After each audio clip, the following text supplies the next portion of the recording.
इस लेक्चर में हम इंटरफेरेंस इन थिन फिल्म्स के बारे में पढ़ेंगे। तो बिल्कुल उसी तरह से जैसे डबल स्लिट से हम इंटरफेरेंस को इंटरप्रेट कर सकते हैं, इसी तरह से हम जो अगर पैरेलल जो हैं वो प्लेन्स हों किसी थिन फिल्म के, यानी किसी मीडियम के, तो वहां पे भी इंटरफेरेंस पैटर्न को हम इसी तरह से ऑब्जर्व कर सकते हैं, bright and dark fringes observe कर सकते हैं, प्रोवाइडेड कि वो जो फिल्म्स की जो प्लेन्स हैं उनकी डिस्टेंस या उनकी जो थिकनेस है उस फिल्म की वो कंपैटिबल हो जो वेवलेंथ है इनकमिंग लाइट की उसके साथ।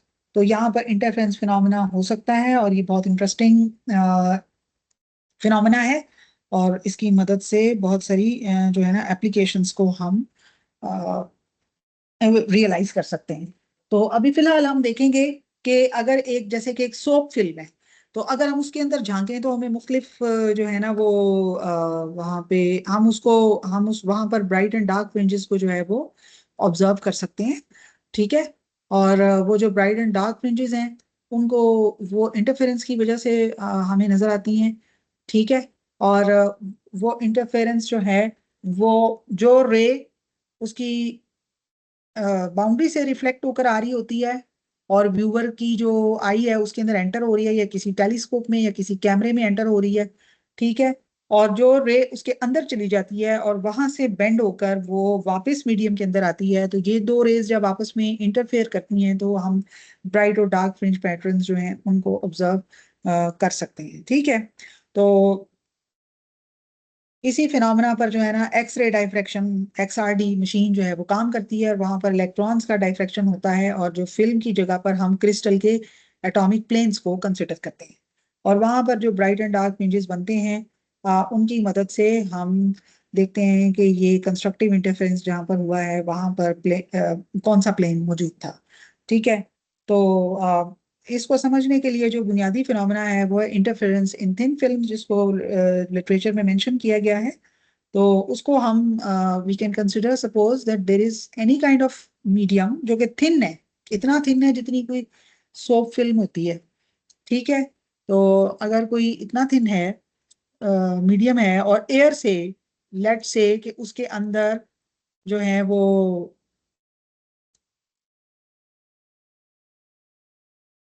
लाइट रे एंटर हुई है। ठीक है। तो अब हम फर्ज कर लेते हैं कि एयर से किसी सोप फिल्म के अंदर जो जिसकी थिकनेस थी, ठीक है, उसके आगे पीछे जो है वो एयर है। ठीक है। उसके आगे पीछे एयर है। ठीक है।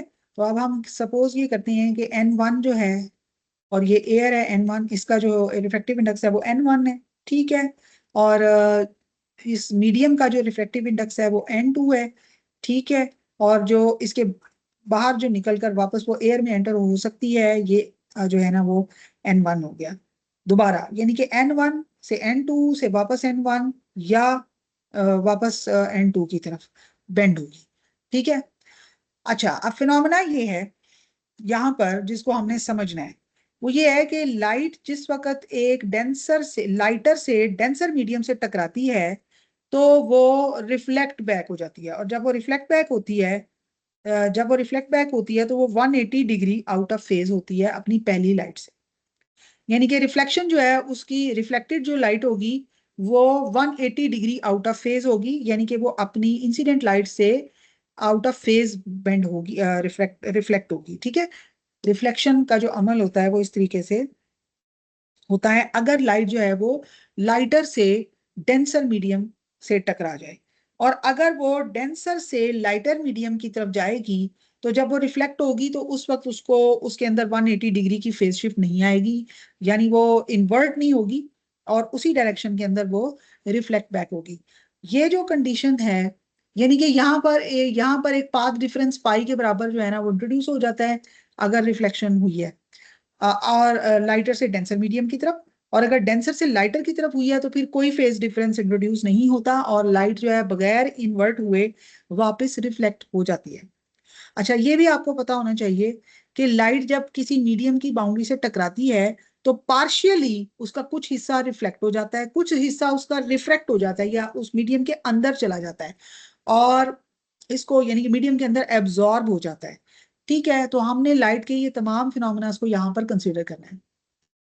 तो सपोज जो है ना वो हमारी एक रे ऑफ लाइट है जो एयर से इस मीडियम की बाउंड्री के ऊपर इंसिडेंट यानी फॉल कर रही है। इसका कुछ हिस्सा जो होगा ना वो रिफ्लेक्ट हो जाएगा। रिफ्लेक्ट आपको पता है ना, रिफ्लेक्शन में angle of incidence is equal to angle of reflection. ठीक है, तो ये हिस्सा पार्शियली रिफ्लेक्ट हो गया है और इसका जो कुछ हिस्सा है वो मीडियम के अंदर जो है ना वो रिफ्लेक्ट चला गया और वो थोड़ा सा बेंड हो गया। ठीक है, नॉर्मल की तरफ। अच्छा, अब वो जब यहाँ पे टकराएगा तो इसी तरह उसका कुछ हिस्सा, अब वो यानी कि अब वो चूंकि डेंसर से रेयर मीडियम में आया तो उसने नॉर्मल से पीछे हटना है। ठीक है, नॉर्मल से अवे बेंड होना है, राइट। और ये इसका कुछ हिस्सा इसी तरह से वापस चला जाएगा। ठीक है, और ये डेंसर से जिस वक्त यहाँ पर वो डेंसर से रेयर मीडियम से टकराया था तो जब वो रिफ्लेक्ट बैक हुआ तो उसमें किसी किस्म की फेज इनवर्जन एज सच नहीं हुई। ठीक है, और वो जब वो बाहर निकलेगी यहाँ पर तो यहाँ भी कोई फेज इनवर्जन नहीं होगी। और जिस वक्त वो बाहर निकलेगी इस पॉइंट के ऊपर तो ये दोनों वेव्स आपस में इन फेज तकरीबन होंगी और यहाँ पर पॉइंट पी के ऊपर जहाँ पर कोई टेलीस्कोप वगैरह पड़ी हुई है वहां पर ये आ, इनका जो इंटरफेरेंस पैटर्न है वो यहाँ पर देखा जा सकेगा। ठीक है, तो अब यहाँ पर ब्राइट या डार्क फ्रिंजेस बनने की कंडीशन ये है कि ये जो रे वन थी ना, ये इंसिडेंट लाइट थी, ये R1 और R2 में डिवाइड हो गई पार्शियली रिफ्लेक्ट होने की वजह से और पार्शियली ये रिफ्लेक्ट हुई है। ठीक है, और फिर यहां से फिर ये पार्शियली रिफ्लेक्ट हुई है और पार्शियली ये रिफ्लेक्ट हुई है। ठीक है, तो R1 की जो प्रॉपर्टी है वो ये है कि ये चूंकि डेंसर मीडियम से टकराई थी इस वजह से इसके ये इन्वर्ट हो चुकी हुई है रिफ्लेक्ट होते वक्त।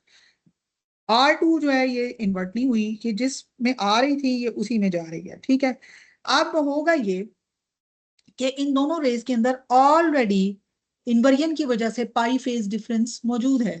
अब जो चीज डिसाइड करेगी कि यहाँ पर ब्राइट फ्रिंज बननी है और या डार्क फ्रिंज बननी है पॉइंट पी के ऊपर, तो वो डिसाइड करेगी ये एक्स्ट्रा पाथ लेंथ, एक्स्ट्रा एक किस्म का जो पाथ लेंथ है ना वो डिसाइड करेगा कि इस रे ने R2 का जो पाथ लेंथ है अगर तो वो कंस्ट्रक्टिव इंटरफेरेंस की कंडीशन पूरी करता होगा तो फिर यहाँ पर पॉइंट पी पे आपको ब्राइट फ्रिंज नजर आ जाएगी।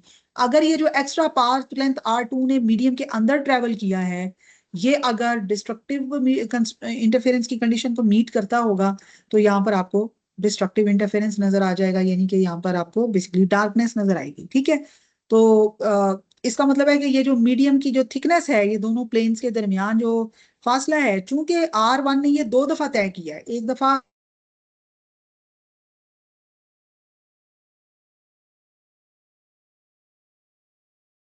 तो इसका मतलब है कि इसका जो पाथ लेंथ है एक्स्ट्रा जो R1 से इसने तय किया है वो 2L है। ठीक है, सो इट मींस के 2L is the path length that is x R1 has traveled extra more than R2 has traveled more than R1।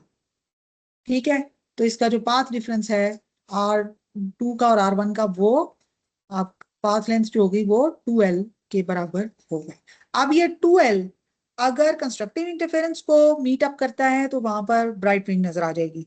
अगर ये डिस्ट्रक्टिव इंटरफेरेंस को मीट करता है, कंडीशन को मीट करता है तो आपको डार्कनेस नजर आएगी। ठीक है, और ये आपने इस ज़हन में रखना है कि वो ऑलरेडी पाई इन्वर्जन R1 में मौजूद है, यानी कि पाई जो है वो बेसिकली हाफ वेवलेंथ के बराबर होता है। ये आपको पता है कि जब ये वेव बन रही होती है तो ये पॉइंट जो है ये पाई के बराबर है और ये λ/2 के बराबर है अगर लैम्डा इसकी वेवलेंथ है। तो इसका मतलब है λ/2 फेज डिफरेंस R1 और R2 में तो ऑलरेडी मौजूद है।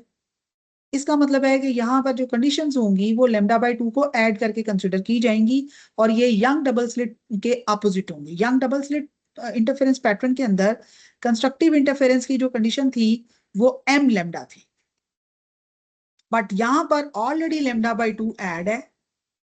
इसलिए हम जो डिस्ट्रक्टिव इंटरफेरेंस की कंडीशन है ना वो इस केस के अंदर कंस्ट्रक्टिव इंटरफेरेंस की कंडीशन होगी।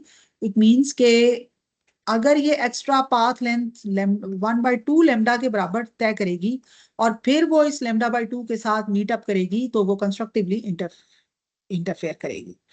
ठीक है, तो थिन फिल्म के अंदर ये जो कंडीशन है 2L is equal to m plus half lambda, where m is from 0 to 1 to any integer, ठीक है, ये कंस्ट्रक्टिव इंटरफेरेंस की कंडीशन है।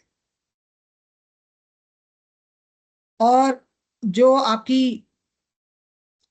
डिस्ट्रक्टिव इंटरफेरेंस की कंडीशन है वो होगी जो कंस्ट्रक्टिव इंटरफेरेंस की कंडीशन थी यंग डबल स्लिट एक्सपेरिमेंट के लिए, यानी कि m लैम्डा। तो ये कंडीशन होगी यहां पर डिस्ट्रक्टिव इंटरफेरेंस की। तो इसके अंदर हमने दो पॉइंट्स अंडरस्टैंड करने थे। एक तो ये कि ये फिनोमेना अकर कैसे करता है, तो ये लाइट के रिफ्लेक्शन और रिफ्लेक्शन की वजह से अकर करता है।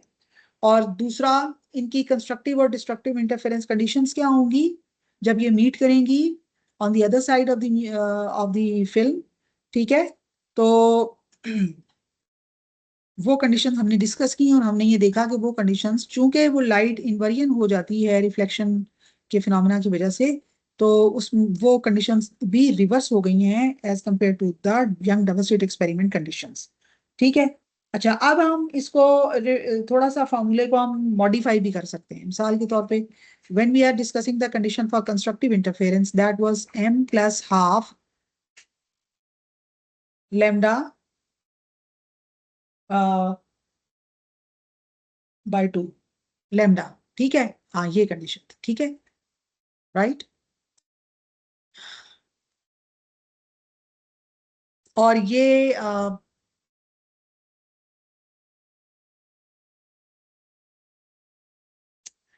सेकंड मीडियम के अंदर ट्रेवल किया जाने वाला डिस्टेंस है, राइट। और इसका मतलब है कि हम इसको थोड़ा सा मजीद मॉडिफाई करके इस तरह लिख सकते हैं कि wavelength of light in the vacuum over n2। ठीक है, तो ये this formula also holds and where it reflects the refractive index. ठीक है, और इसी तरह से अगर हम डिस्ट्रक्टिव इंटरफेरेंस का फिनोमेना देखें, उसके अंदर ये डेफिनेटली ये फासला n2 मीडियम के अंदर ट्रेवल किया गया है। We can again write m lambda over n2 where lambda refers to the wavelength of light in vacuum। ठीक है, तो हम इस फॉर्मूले को इस तरह से भी इंटरप्रेट कर सकते हैं।